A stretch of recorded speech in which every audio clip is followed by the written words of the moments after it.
બાઈવાડા ગામમાં જે પાણી ભરાયું છે તેના લીધે આપ જોઈ શકો છો કે શાળામાંથી આવવું મુશ્કેલ બન્યું છે। અત્યારે વાલીઓ જે છે તે ટ્રેક્ટરો લઈને આવ્યા છે અને પોતાના બાળકોને અત્યારે ટ્રેક્ટરની ટ્રોલીમાં બેસાડીને જે છે તે પોતાના ઘરે લઈ જવા મજબૂર બન્યા છે। આપણી સાથે કેટલાક વાલીઓ છે, વાત કરીશું તેમના જોડે। કેટલી મુશ્કેલી પડે છે વરસાદ પડવાથી? મુશ્કેલી વધારે પડે।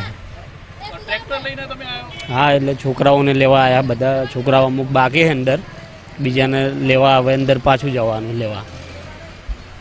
શું કહેશો, ટ્રેક્ટર લઈને આવ્યા છો?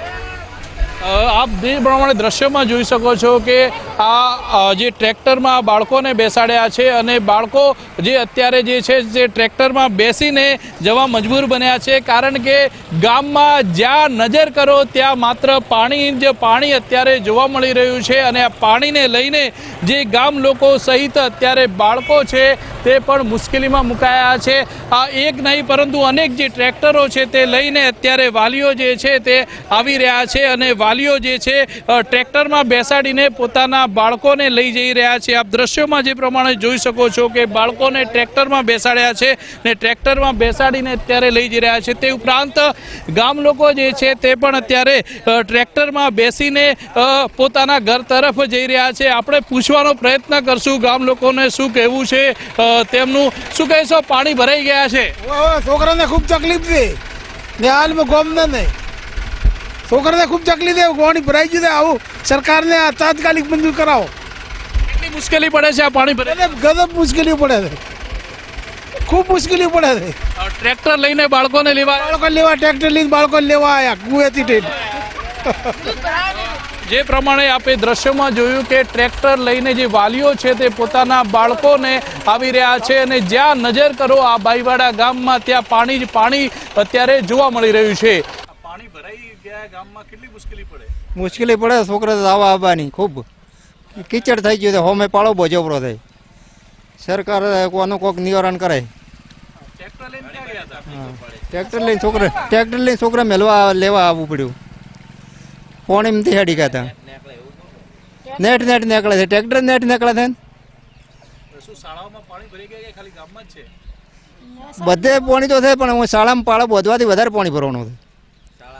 શાળા આગળ તળાવ આગળ છે, તળાવમાંથી આવે, ખેતરમાંથી આવે।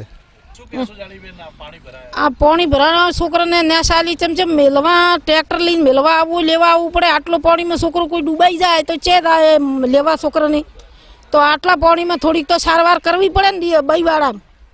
આટલું પાણી તમે આવીને જેટલું ભાડો તો ચમચમ બાળા ખેડે હોય। હા, અમે લેવા આવ્યા ને મેલવા આવ્યા લઈને અહીંયા તરતા જેટલું પાણી હતું કોઈ મોય ઉતરતોય નતું। ટ્રેક્ટર મારી આખું ડૂબાઈ ગયું હતું તોય છોકરાને નેસાલીમાં મેલ્યા। તો હવે સરકાર શું કરે? અમારે આ નેહાળીની પેલી સહાયતા કરવી પડે ને। આટલી ગુંદરે પાણી ભરાય નેહાળીમાં, પાણીનો નિકાલ તો થવા દો હોય ને। અત્યારે અમે છીએ ડીસા તાલુકાના બાઈવાડા ગામની અંદર અને બાઈવાડા ગામના હાલ અત્યારે બેહાલ થયા છે।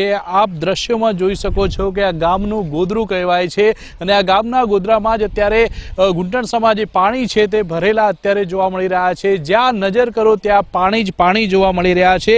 3 ઇંચ જેટલો વરસાદ વહેલી સવારથી ડીસા પંથકમાં ખાબક્યો છે અને તેના લીધે આ બાઈવાડા ગામ છે તે અત્યારે બેટમાં ફેરવાયું હોય તેવા દ્રશ્યો અત્યારે જોવા મળી રહ્યા છે। ખાસ કરીને આજુબાજુ ગામોના જે સ્થાનિક વહેણોના જે પાણી હોય છે તે પાણી આ ગામમાં ઘૂસી જતા અહીંયા ગામના હાલ અત્યારે બેહાલ બન્યા છે। કેટલાક સ્થાનિક લોકો પણ છે, તેમની જોડે આપણે વાત કરીશું કે શું કહેવું છે।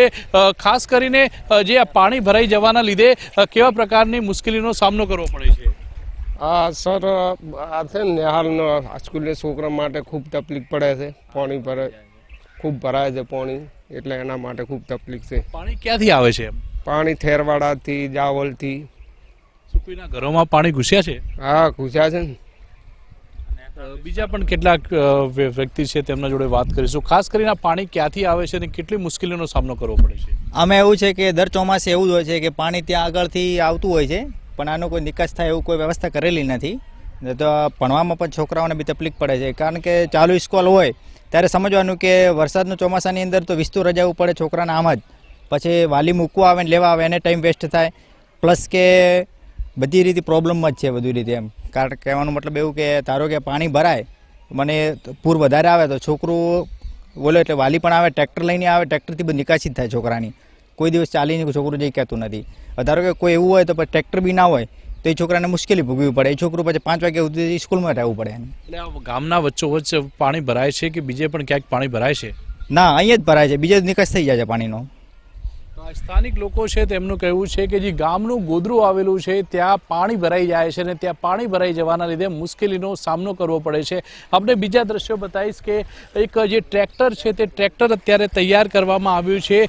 જ્યારે આ બાળકો જે છે તે બાળકો શાળાએથી છૂટે છે ત્યારે ગામ લોકો ટ્રેક્ટર લઈને બાળકોને લેવા માટે જાય છે અને આ ટ્રેક્ટર વડે આ પાણીમાંથી બાળકો પસાર થાય છે.